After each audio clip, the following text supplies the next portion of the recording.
తెలంగాణ.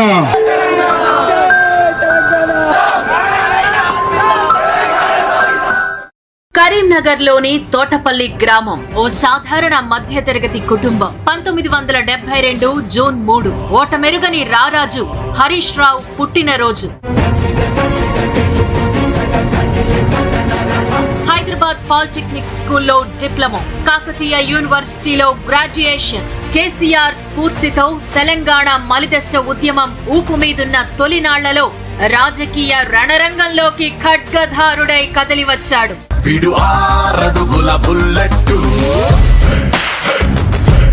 మేనమామ కేసీఆర్ వద్ద రాజకీయ ఓనమాలు నేర్చాడు.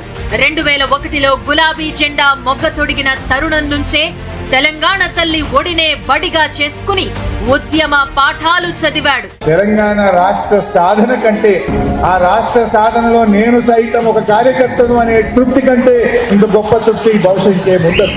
ఆయన ఉద్యమ ప్రస్థానం తెలంగాణ చరిత్రలో అదో ప్రత్యేక స్థానం. ఉద్యమ దివిటీగా హరీష్ పైకి లేచాడు. సిద్దిపేట పెద్ద కొడుకువే హరీష్ అన్న, హద్దులు లేని అందరి పండుగవే. కేసీఆర్ తరువాత ఉద్యమ నిర్మాతగా హరీష్ పేరే వినిపిస్తుంది. విశ్వసనీయత, జవాబుదారీతనం ఉన్న నాయకుడు, ప్రేమాభిమానాలు కలబోసుకున్న శ్రామికుడు. 14 ఏళ్ల తెలంగాణ ఉద్యమంలో కీలక పాత్ర పోషించాడు. చట్టసభల్లో తెలంగాణ వాణిని బలంగా వినిపించాడు. తెలంగాణ ఉద్యమ రూపంలో ఈ సభలోకి మేము ఎమ్మెల్యేలుగా వచ్చినాం కనుక, మా ప్రజలు పంపిన కనుక మేము మా ప్రజల పక్షాన్ని అడుగుతున్నాం, ప్రశ్నిస్తున్నాం, పోరాడుతున్నాం, సాధిస్తున్నాం అనేటువంటి మాట తెలియజేస్తా ఉన్నాం. క్షేత్ర స్థాయిలో యువతని సమీకరించే పాత్రధారి, గులాబీ బాస్ కీలక నిర్ణయాల్లో సూత్రధారి, ప్రత్యర్థుల గుండెల్లో గుబులు పుట్టించే వ్యూహ రచన ఆయన సొంతం. మామ అడుగు జాడల్లోనే నడిచే నమ్మిన బంటు, ఉద్యమ ఉద్దండు.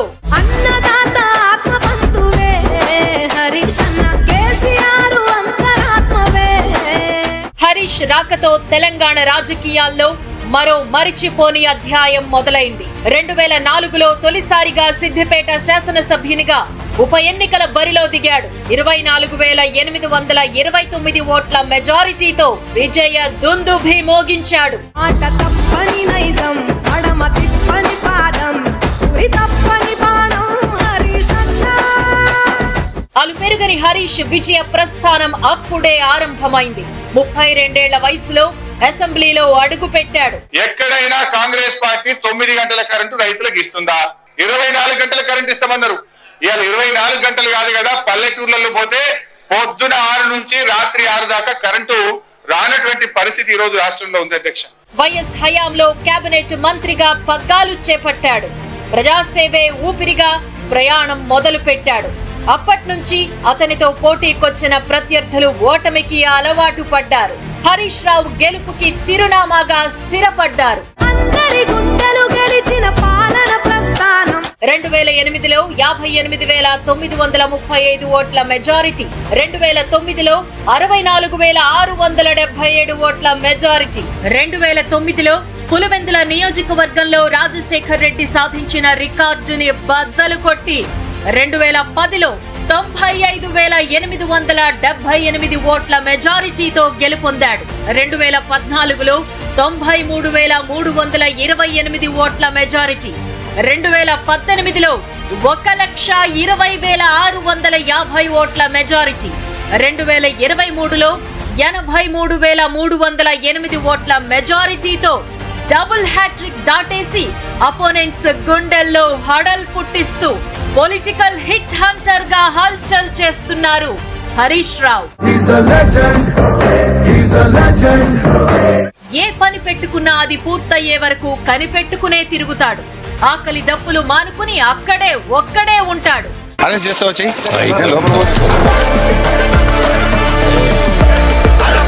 పోతిరెడ్డిపాడు రిజర్వాయర్ ని నిర్వీర్యం చేస్తుంటే అసెంబ్లీ సాక్షిగా వైఎస్ నే నిలదీశాడు. ఒక్క పులివెందుల నియోజకవర్గంలో 200 కోట్ల రూపాయలతోని రోడ్లు వేసుకున్నారు. అధ్యక్ష, ఇది ప్రాంతీయ తత్వం కాకపోతే ఏంది?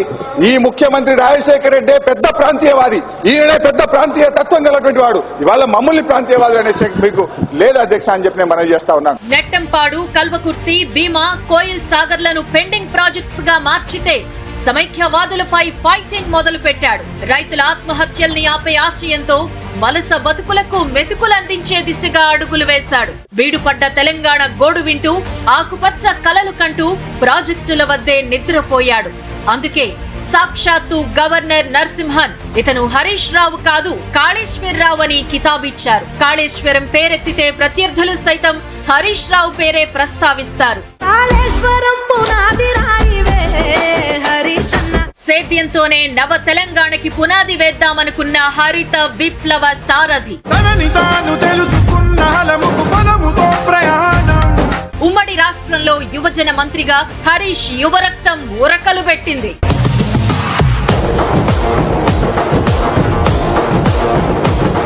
క్రీడా శాఖ మంత్రిగా కూడా ఆసక్తికర ఆటతో ఆకట్టుకున్నాడు. ఇక స్వరాష్ట్రంలో వైద్య ఆరోగ్య శాఖ మంత్రి, ఆర్థిక శాఖ మంత్రి, నీటిపారుదల, మార్కెటింగ్, శాసనసభ వ్యవహారాల మంత్రిగా తన ముద్రని సుస్థిరం చేశాడు. రోజుకి 18 గంటలు పని, వరుసగా 7 సార్లు అసెంబ్లీకి వెళ్లిన ఘనత, 1,20,650 ఓట్ల మెజారిటీ సాధించిన ఒకే ఒక్క రాజకీయ నాయకుడిగా భారత రికార్డ్. అతి చిన్న వయసులో అన్ని సార్లు అసెంబ్లీలో అడుగుపెట్టింది హరీష్ మాత్రమే. ఇది కూడా ఎవ్వరూ చేరుకోలేని రికార్డ్. తన రికార్డ్స్ ను తానే తిరగరాసుకున్న రికార్డు కూడా హరీష్ పేరు మీదే ఉంది. గులాబీ దళంలో ఇంత సక్సెస్ సాధించిన నాయకుడు ఎవ్వరూ లేరు. ఇది పార్టీ అంతర్గత రికార్డ్.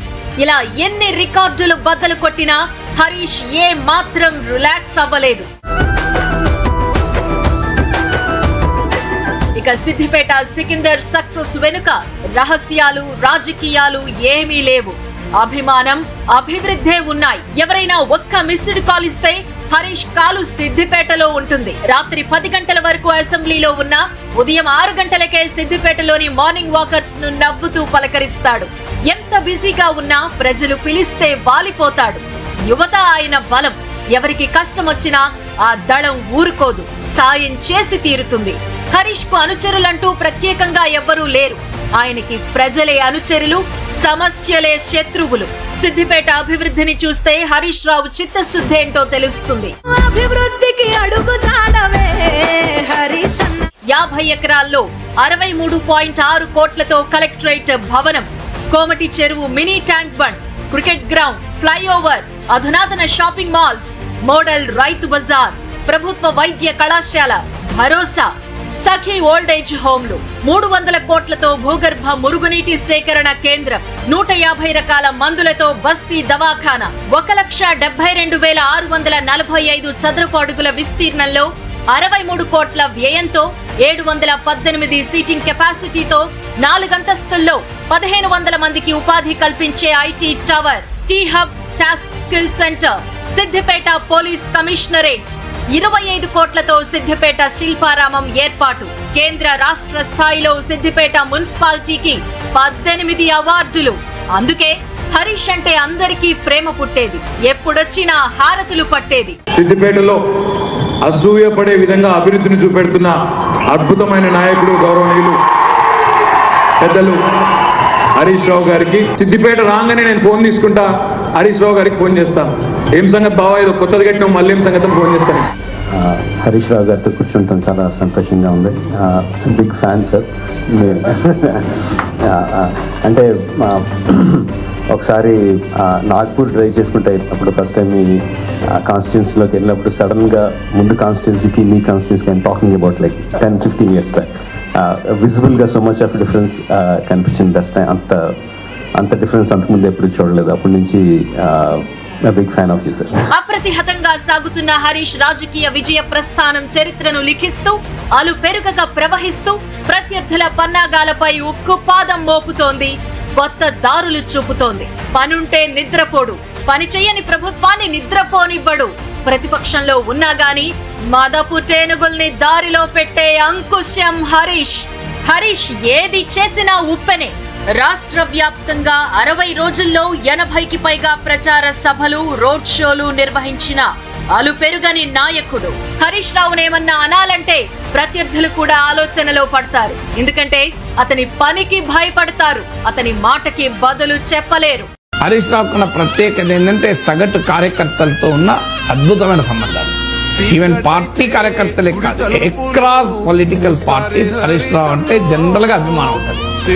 ఎందుకంటే ఆయన రాజకీయాల వల్ల కాదు, ఆయన వ్యక్తిగతమైన స్వభావం వల్ల ఆ రకమైన అభిమానం. మీరు ఏ రాత్రి అయినా ఫోన్ చేయండి, హరీష్ రావు సార్ నమస్తే సార్ చెప్పండి సార్ అని ఫోన్ చేస్తారు. మీకు చాలా మంది ఫోన్లు ఇస్తారు, దొరకరు. కానీ Harish Rao is one politician will always available. అతని నిబద్ధతకి నివ్వెరపోతారు. అతని శ్రమ ప్రేమ చూసి మౌనంగా ఉండిపోతారు. పని రాక్షసుడు అంటే ఎవరంటే హరీష్ రావు గారు. తెలంగాణలో రాజకీయ నాయకుల్లో అత్యధికంగా హార్డ్ వర్క్ ఎవరు చేస్తారు, నిద్రపోకుండా హార్డ్ వర్క్ చేస్తారంటే హరీష్ రావు గారు. హరీష్ మాత్రం మాటల యుద్ధంతో ఎప్పుడూ సిద్ధమే. ఎన్నికల హామీలు ఏమయ్యాయి అని నిలదీస్తున్నాడు.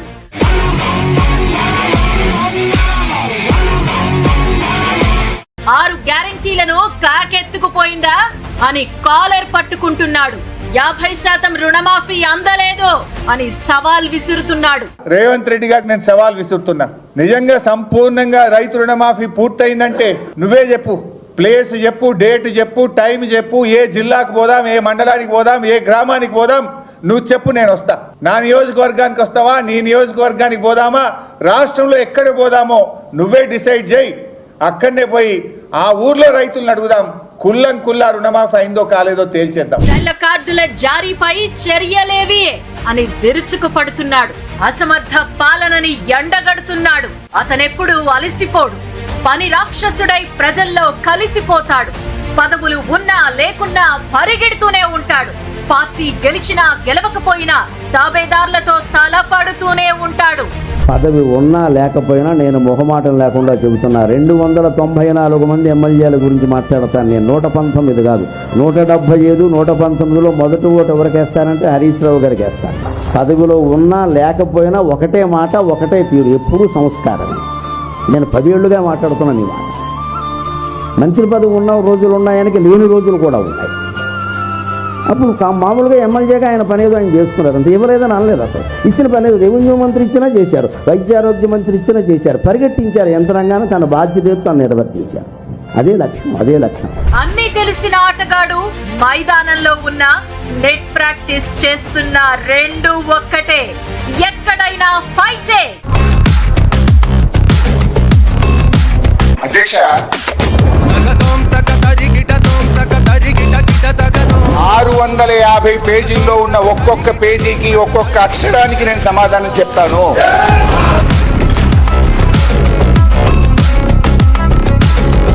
డబుల్ స్టాండర్డ్స్ అంటే ఇది కాంగ్రెస్ పార్టీకి మీకే వస్తుంది శ్రీధర్ బాబు గారు. 5 ఏళ్ళు అధికారంలో ఉంటే తమ్మిడి గట్టి దగ్గర తట్టెడు మట్టి ఎందుకు తవ్వలేదు అని అడుగుతా ఉన్నా.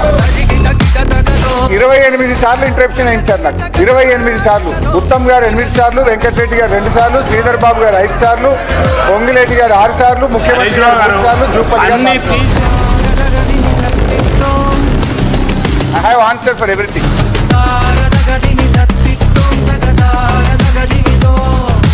నేను తీసుకొచ్చి ఒక 6 అడుగుల బుల్లెట్ ను హరీష్ మీకు అప్పగిస్తే బ్రహ్మాండంగా నేను ఊహించిన దానికంటే ఎన్నో రెట్లు బ్రహ్మాండంగా హరీష్ పనిచేసి నా మాట నిలబెట్టినాడు.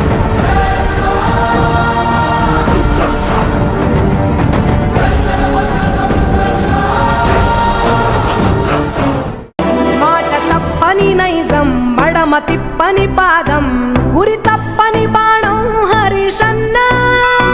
నిరుపేదల నేస్తం, అభయమిచ్చే